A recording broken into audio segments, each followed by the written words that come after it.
Welcome back to the YouTube channel. It's your favorite village boy, Mr. Ghana baby, and I'm back again with another inspirational story. Look behind me. Your favorite village boy is living luxury today, but even when I live luxury, I still have to let the almighty slippers represent. I'm not going to change because I'm living luxury. A village boy telling the African story in an African way. But hey, I've been to almost all the 16 regions of Ghana, but I would say that the eastern region of Ghana is untouched. It's untouched.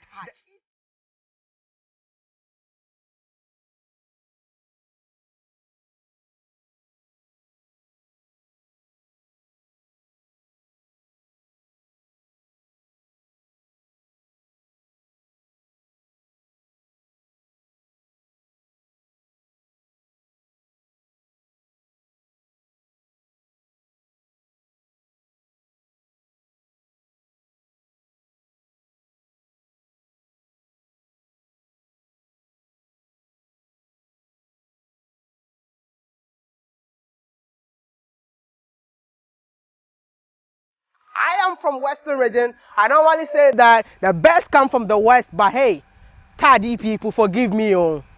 Eastern region takes the cup, and I salute each and every one of you from the Eastern region. It's time for you to leave Accra and come back to the Eastern region and come develop this place, just like the founder of this prestigious hotel resort here in Ghana, and his story is just inspirational. Like, I just can't wait to share this story with you. I mean, do me a favor, before I go and talk to the founder of Royal Senchi Resort, like the video for me.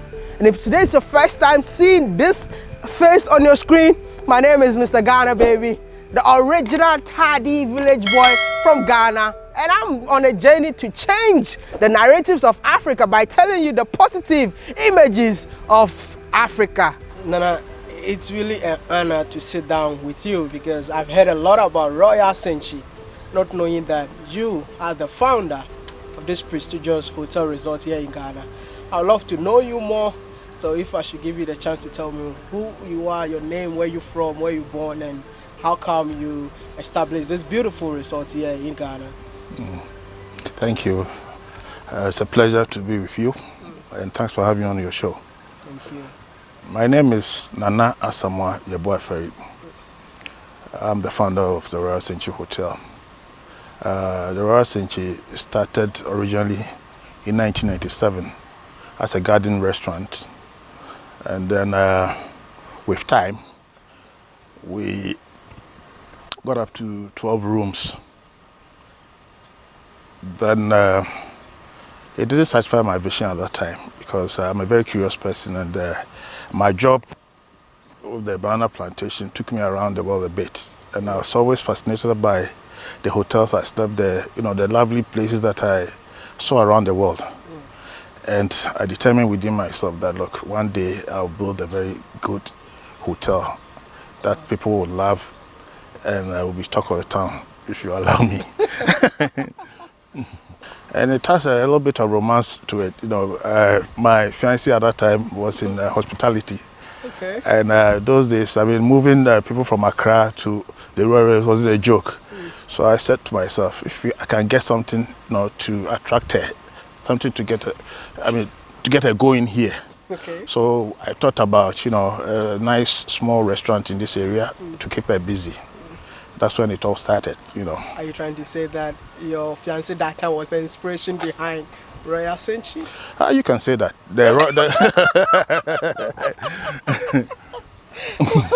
It's actually part of the story. Wow. Because so I was determined, you know, to get this thing done for her. Unfortunately, I mean, good things don't last forever.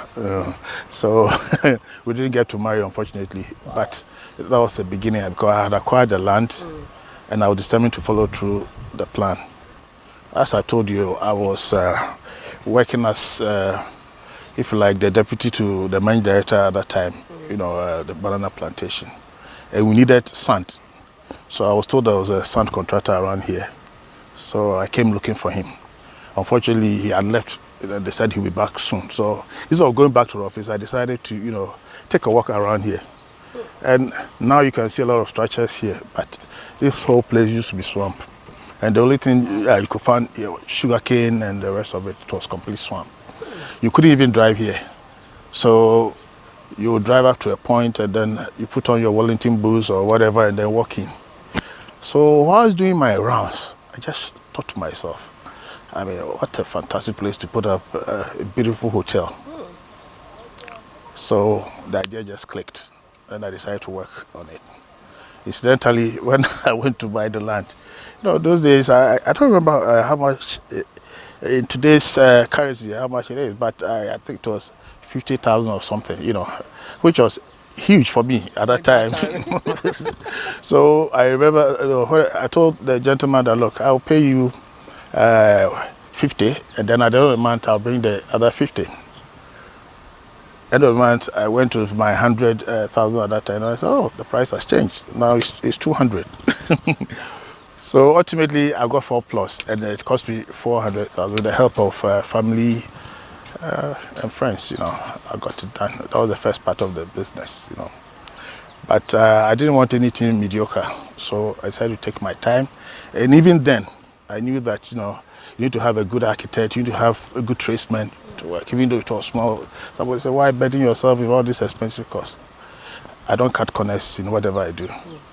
And I thought it was a good decision to, get an architect, albeit, it was still out of school, probably 2 years out of school, but we worked very well together to put up. And then I was also fascinated by the rustic architecture of this country. If you go to the north, the thatch, and then the wood, the natural, resources from our country. I just told myself, look, we need to build something spectacular using what we have. There's one thing that fascinates me in here is the architecture and the design of the building itself. What really inspired that? Well, I think it's a great question, because this project was, we found incredibly good people around this project. That's one of the things that I always thank God for, because the architects are from Zimbabwe, Stone Beatty Studio. It's a husband and wife partnership. And I won't go into how I got to know them, but it was also an act of favor, because these are award-winning team, and they've done so many things, but they are very modest, and they came to Ghana. That was their first time, I think that was in 2008, I think, yeah, on their way to the UK. So they passed by, and I didn't know this at that time, but this hotel seems to be inspired by a lot of romance and love stories, because it was their 20th anniversary. And wow. They told me later, after we opened the hotel, that, you know what, our anniversary inspired us so much to put up the best ever product that we've ever done. So this is one after our heart. So wow, I didn't know that, but thankful all the same. And then I want to say is that everything that you see here, the ideas are not really imported. These are ideas that were inspired by our beautiful country. If you go everywhere in Ghana, there are things that you see that people take for granted. Initially, I mean, when the architect said, look, Kwame, we need to go around this country with you, I was like, what for? Is that about I wanted to have a good time, or I didn't understand architecture at that time. So no, wait till you see. So we went around virtually the whole of Ghana, taking pictures, taking inspiration from, designs and things like that, Dinkra. I mean, at the end of the day, they got so much. It was only when they put them together, then I realized, look, Ghana is a beautiful nation, it's a blessed nation.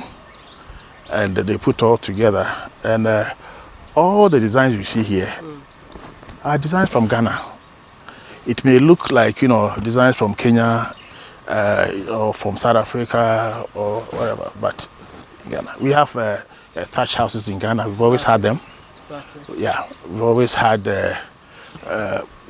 infusion of our symbol, the Christ symbols and other symbols, of the country, infused to architecture. Yeah. So everything is from Ghana. If you look at the design itself, it's inspired by the lake as well. We wanted to follow the direction of the lake. So if you look at the meandering of the rooms and all that, and then we also realized that the water is very therapeutic. And so it was our design, our vision, that every room must have a view of the river. Nana, when I came in here, I realized that from the gate to the room, you will see a symbol of the stool representing everywhere. I just want to know why the stool? Well, it signifies royalty. And that's the way we treat our guests. That's the way we see our guests. They are royal. So everything about this place should be regal. And then if you also, beyond that, if you look in the middle of the stool, there's a symbol that looks like a ladder. It's actually an Adinkra symbol, which literally means, you know, going the extra mile to please somebody. It's called Owofro Adobe. Adobe is a palm, which is quite thorny and quite, tall as well. Exactly. So for a snake to climb up, at the risk of dying, there must be something very special up there. So that's the way we see our guests, that's the way we see people we work with, that's the way we see our employees, that we always want to go the extra mile to make sure that they are happy. This is something that I really want to know. Yeah, what was the major challenge setting up this whole hotel? Well, obviously, I mean, money will have to come first. You know, at that time, I mean, the interest rates were so high, and most of the banks in this country had a ceiling, a credit ceiling that is below what our expectations were to establish a project like this. Applied to, at that time, there was a Mandela Fund in Harare, Zimbabwe, and I wrote to them, not really expecting any response, that, okay, I'm applying for their funding. Then by, let's say, I wrote this email around 3 a.m.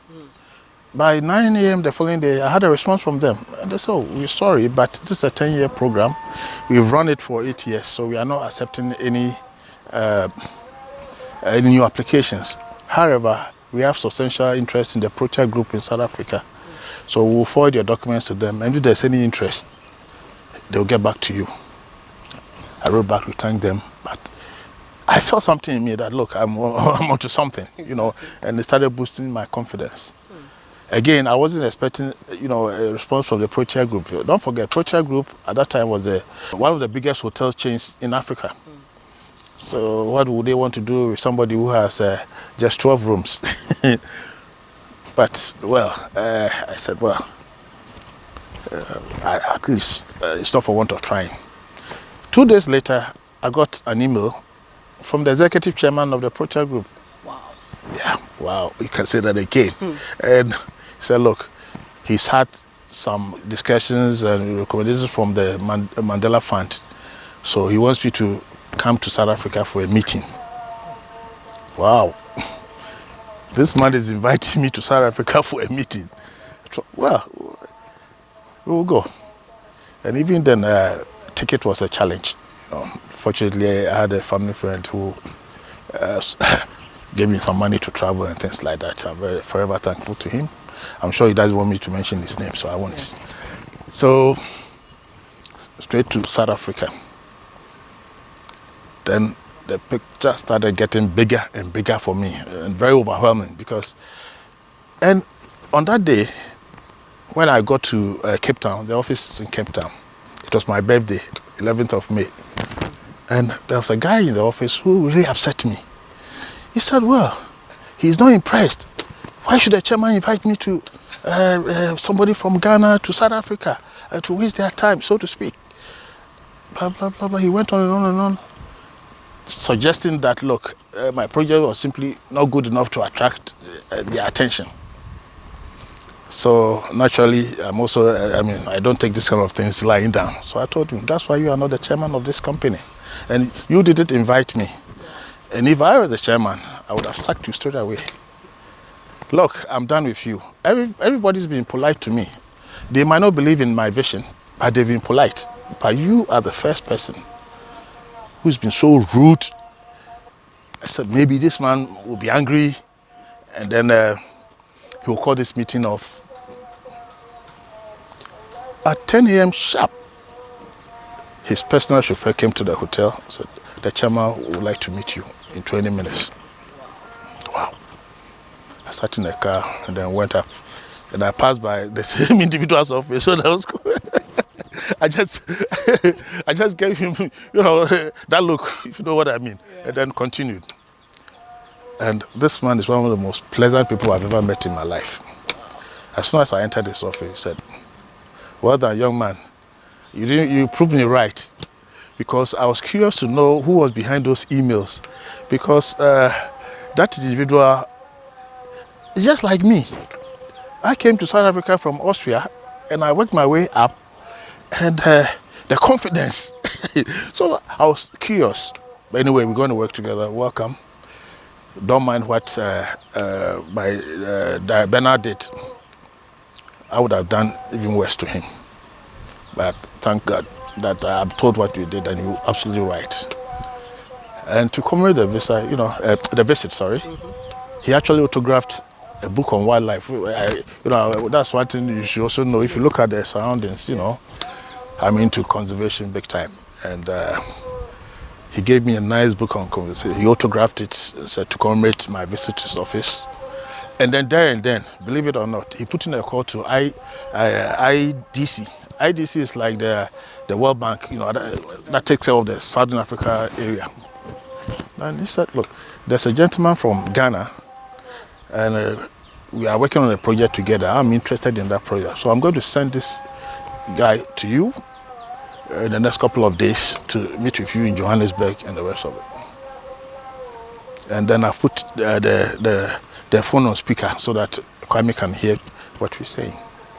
And I was in a dream for me, because these were powerful men in South Africa. And I was sitting, this guy, I just flown into Ghana, simple guy, and all these things were turning around me. It was like in a dream. But, I realized that, look, I was into something, because the initial, mail I got from the Mandela Fund shook something up in me and gave me that level of confidence that it can be done. And mind you, prior to that, I've been telling anybody who will listen that this is going to be one of the best hotels ever in Ghana or even West Africa. And I lack support. I mean, it was just strangers around me who were trying to help me. Your own people never supported. That's one thing that we need to work on a lot in this country. We simply cannot work together. If I ask you now, how many Ghanaian partnerships have survived the time? How many? Give me just 10 examples. Can you give me? Why? Why can't we work together? I mean, 100% of zero will always be zero. You understand? And thank God, this boosted me after the meeting. They eventually approved 18 million for this project. But the conditions precedent was simply overwhelming, because Ghana, South Africa just come out of apartheid, and Ghana for them was a high-risk area in their bush, quite rightly so. So unfortunately, we couldn't, take the offer up. But guess what it did? It boosted my confidence that if these people have seen my worth, they've seen what I'm trying to do, and the interest that is generated, the sky is probably the limit. And I want to also thank a very special person in my life. He doesn't want publicity. I'm not going to mention his name. He doesn't want publicity. We've worked together. I've known him since I was like 25. Yeah. So he had been backing me, helping me here and there, But when I came back with this story from South Africa, it also boosted his, confidence in me. And he helped me set up this place. Today, we are co-owners of this beautiful project. And I'm very thankful to him and to God Almighty. you know, with the present success of Royal Senchi, what makes you feel so proud seeing the dream that you have 1997 and seeing what is happening right now? What makes you feel so proud? Well, obviously, I mean, what would I thought money, but it's not the money. It's the joy. When I walk in here, I see the faces of young people working here, and then satisfied guests. You know, if I read the reports and they are good and the sort of things people write about the hotel, that's what makes me happy. And I say, well, it's a job well done. But it's still a process, still a work in progress. Wow. I want to say thank you so much for talking to me. My pleasure anytime. Mr. Emmanuel Kojo Mensah. Hey, WODEMAYA? Aiyawodemaya. Can you tell me your role in here?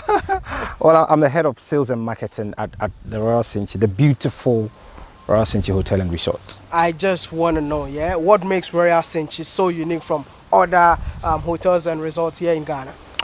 Well, there are a number of things. First and foremost, our catchphrase is that yours to discover. The Royal Senchi Hotel and Resort, yours to discover. So we've built this place such that we know that every individual that comes here gets something that is unique to them to discover. Wow. So that's the general, okay? But in terms of talking about it generally, Royal Senchi is situated in the most beautiful spot in Ghana. This Akosombo area is a combination of river, mountain, greenery, and all of that. It's beautiful. That's one. Then when you come to the hotel itself, the architecture is nothing like you see anywhere in Ghana. It's different. True. It's different. And it's been designed such that wherever you are in the hotel, you can get a feeling of the river. Wow. Because river and water is therapeutic. It gives you a certain balmy. A year cry, you get better once you are here. You know what I mean? So that's it. Architecture is a key thing that everybody talks about all over the world. This hotel is beautiful. It's not your usual glass and concrete that you see in other hotels. There's a lot of greenery, there's a lot of wood at play. So that's a Royal Senchi for you. And how many rooms are available here in Royal Senchi? In total, we have 84 rooms in total. 74 of those rooms are standard rooms, okay? And then we have 9 executive suites, 9 of them. And there is that presidential suite that you need to see. The most talked about presidential suite anywhere. Beautiful, with a private pool just for the presidential suite, and then a lower floor, which is the living room, and then the bedroom upstairs. Very nice. I'll show you. I can't wait. I'll show you. I can't wait to Yes. see that. And is it expensive to live in here? Oh. Is it expensive to spend a weekend in here? No. At the moment, even I'm running a promo. Okay. Okay, that is post-lockdown, running a promo, which is just 1,500 cedis for bed, breakfast, and dinner, with boat cruise for you and your partner for a night. Wow. Yes. Wow. Royal Senchi, I mean, people think that it's whatever, but we want to make it available to as many people as possible because it's ours, and so we need to experience it. So it's not crazy at all. If you have a message to tell your loyal customers or anyone who want to have the experience at Royal Senchi, what are you going to tell them? Look, one, we love you. We've done this place with you in mind. Okay, this is the most romantic spot in Ghana. When you go to the bedrooms, you see the room configuration. You are in your bed and you can see the washroom. Exactly. You're in the washroom and you can see your bed. So fancy being in a place like this with your partner. It's romance. So if you're thinking of giving that special person a treat, there is nowhere else in Ghana to make them wowed than coming to Royal Senchi Hotel. So please come. Please come. We are looking forward to seeing you. Please come. We're looking forward to seeing you. Thank you so much for watching this episode. Don't forget to like, share, and subscribe. Your favorite village boy, Mr. Ghana Baby. And thank you so much for talking to me. WODEMAYA? Aiyawodemaya.